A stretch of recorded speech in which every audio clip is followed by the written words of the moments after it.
Setiap bayi lahir tanpa label, tanpa syahadat, tanpa salib, tanpa doa panjang, hanya dengan tangisan polos yang menuntut susu.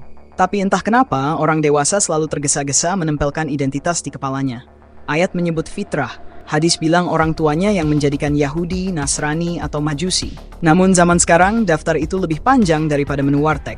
Katolik, Protestan, Sunni, Syiah, Hindu, Buddha, bahkan sekte dadakan di grup WhatsApp. Padahal fitrah itu titik nol, nihil, netral. Lebih mirip agnostik polos daripada kartu anggota organisasi agama. Ironinya, semua agama lalu berebut bayi sebagai aset teologis. Seakan rumah sakit bersalin bukan hanya mengeluarkan akta lahir, tapi juga sertifikat keanggotaan surga. Dari ruang kosong fitrah, manusia kemudian tumbuh dengan indoktrinasi yang menjadikannya fanatik.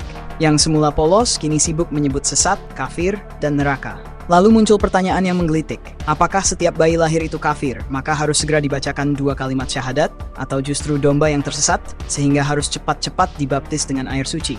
Jadi seruput dulu kopinya. Mari kita mulai. Enak tenang.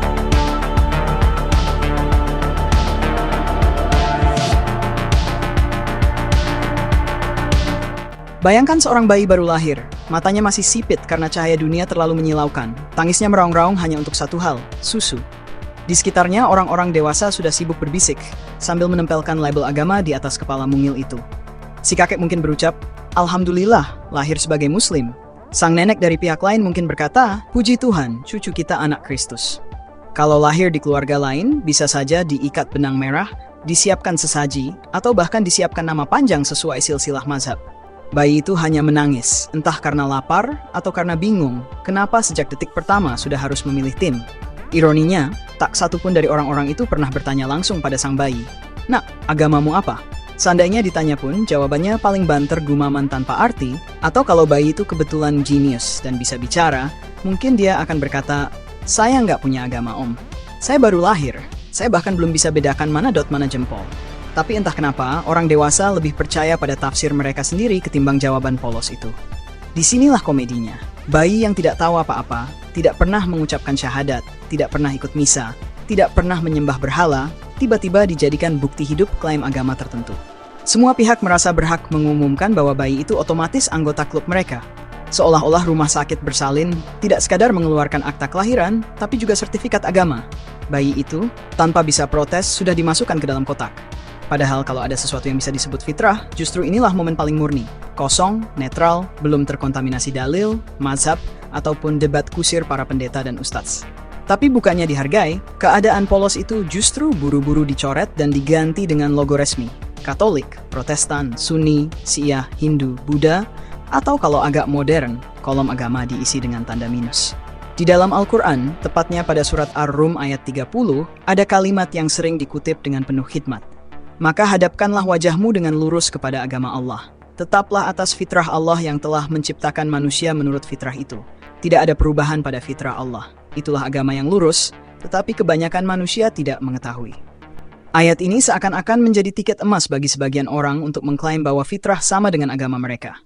Padahal, kalau dibaca dengan tenang, tanpa kacamata apologetik, ayat itu tidak pernah menyebut nama agama tertentu.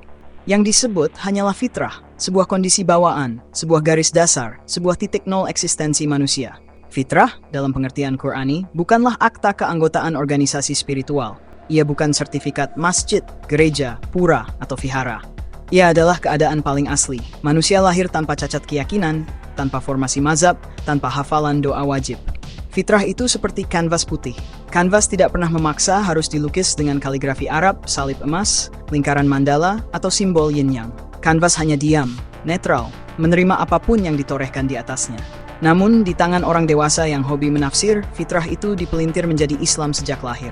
Di meja perdebatan, kata fitrah tiba-tiba bermetamorfosis menjadi kartu truf yang bisa dipukulkan ke lawan. Tuh, buktinya bayi lahir muslim. Anehnya, kalau benar begitu, kenapa Allah masih merasa perlu mengutus nabi, menurunkan kitab, dan menggelar drama panjang wahyu? Kalau semua orang otomatis muslim sejak lahir, seharusnya dunia ini langsung menjadi surga tanpa perlu dakwah perang atau khutbah Jumat yang bertele-tele. Ayat itu justru mengingatkan, agama yang lurus itu harus ditempuh dengan kesadaran, bukan klaim instan. Fitrah adalah modal awal, bukan hasil akhir. Ia bukan jawaban final, melainkan ruang kosong yang menunggu diisi. Dan ruang kosong itu bisa diisi apa saja, Islam, Kristen, Hindu, Buddha, bahkan ateisme. tergantung siapa yang pertama kali mengambil kuas dan mulai mencoret-coret di atasnya. Hadis yang terkenal menyebutkan, setiap anak dilahirkan di atas fitrah, maka orang tuanya lah yang menjadikannya Yahudi, Nasrani, atau Majusi. Pada zamannya, 3 nama itu cukup mewakili peta keberagaman dunia. Yahudi sebagai warisan Bani Israel, Nasrani sebagai cabang baru yang sedang tumbuh, dan Majusi sebagai simbol kepercayaan Persia. Namun, kalau hadis itu dibacakan di zaman sekarang, daftar agama itu harus diperpanjang seperti daftar menu warteg, Katolik, Protestan, Sunni, Syiah, Hindu, Buddha, Konghucu, atau bahkan penganut aliran baru yang hanya eksis di grup WhatsApp keluarga. Inti hadis itu sebenarnya jelas. Bayi lahir netral, orang tua dan lingkunganlah yang menempelkan stempel identitas. Tetapi tafsir populer sering menyulap kalimat itu menjadi propaganda manis. Lihat, semua bayi lahir muslim, lalu disesatkan orang tuanya. Padahal teks hadis sendiri tidak pernah mengatakan lahir muslim. Yang ada hanyalah lahir di atas fitrah. Yang membedakan adalah siapa yang pertama kali menyodorkan kitab, memasangkan simbol, atau memaksa hafalan ayat tertentu ke dalam telinga mungil, yang bahkan belum bisa membedakan suara ibu dan suara toa masjid. Satiranya terasa makin getir ketika kita melihat realitas modern. Bayi baru lahir sudah dijadikan bahan konten dakwah. Ada yang dipakaikan sorban mini sambil diberi caption lahir sebagai mujahid kecil. Ada juga yang fotonya diedit dengan sayap malaikat, lalu dipajang dengan tulisan anak Tuhan. Semua pihak tergesa-gesa menempelkan identitas, seakan-akan takut kalau terlambat sedikit, bayi itu bisa kabur memilih agama lain. Padahal, kalau kita mau jujur, bayi tidak pernah punya pilihan. Ia tidak pernah minta diazankan di telinga kanan atau dibaptis dengan air suci. Ia hanya tahu satu hal, bagaimana caranya menangis lebih keras agar perawat segera datang membawa susu formula. Jadi, ketika orang tua berkata dengan bangga, "Anakku muslim sejak lahir," atau "cucuku Kristen sejak keluar dari rahim," sebenarnya yang mereka maksud bukan anak itu, tapi diri mereka sendiri.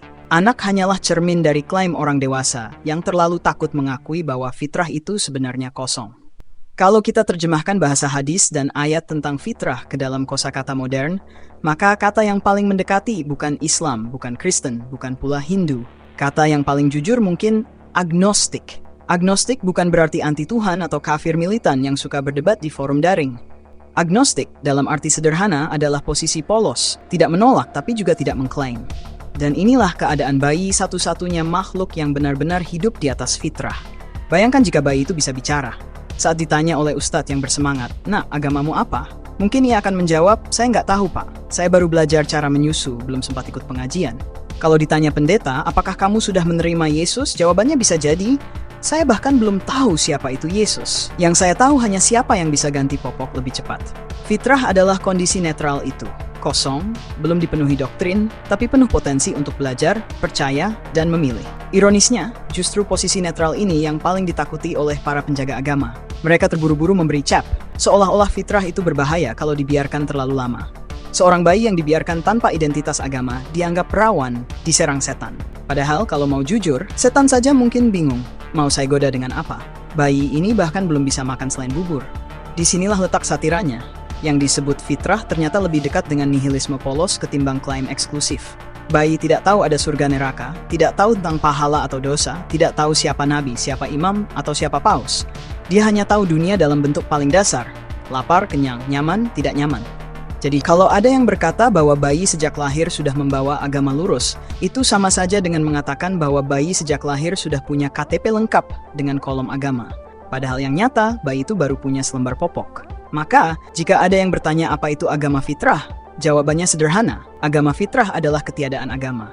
Sebuah ruang kosong yang baru nanti akan diisi oleh orang tua, sekolah, lingkungan, atau oleh kesadaran diri ketika dewasa. Dan ruang kosong ini mau diisi dengan Al-Quran, Alkitab, Weda, atau bahkan teori evolusi sepenuhnya bergantung pada siapa yang pertama kali membawa spidol dan menulis di papan putih itu.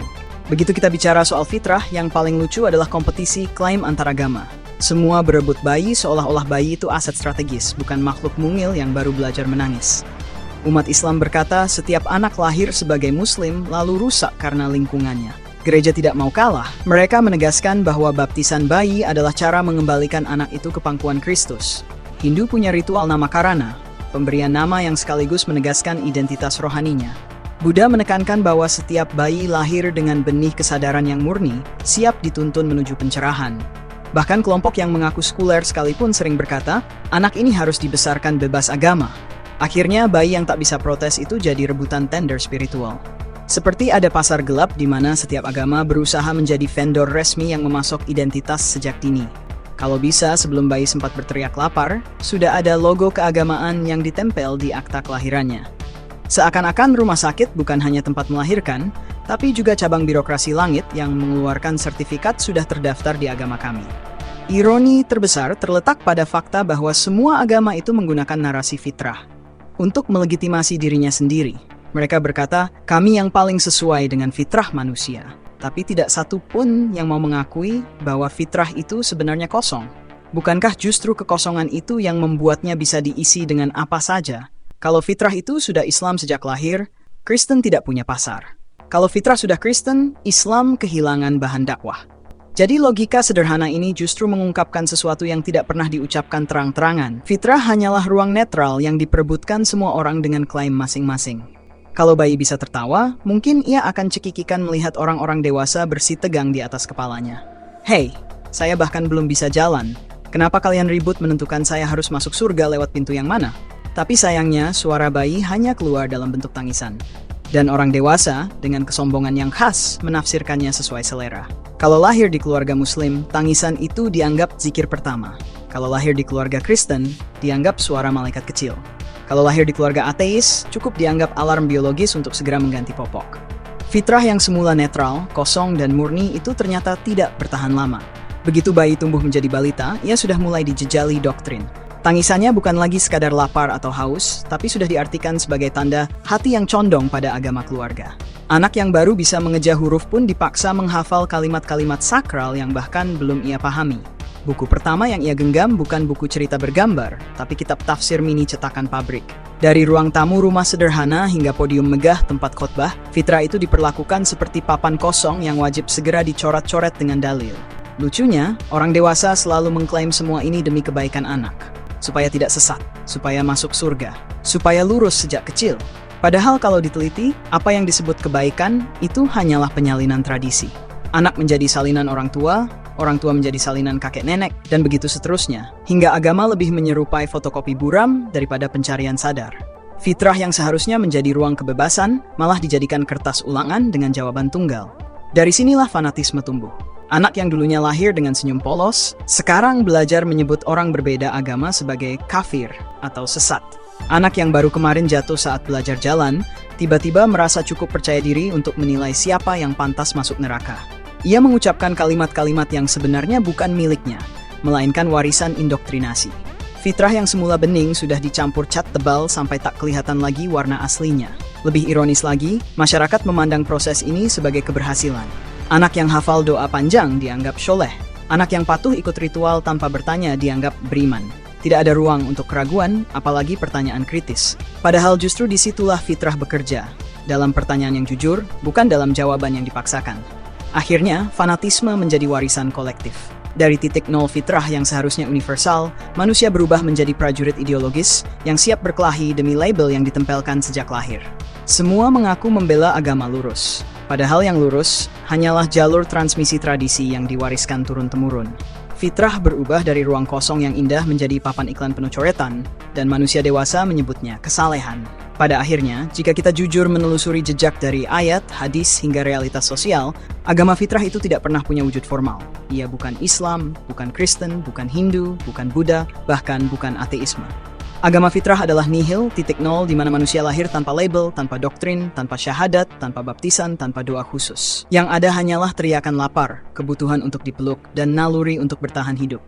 Semua klaim bahwa bayi lahir membawa agama lurus hanyalah permainan lidah orang dewasa yang takut menghadapi fakta pahit.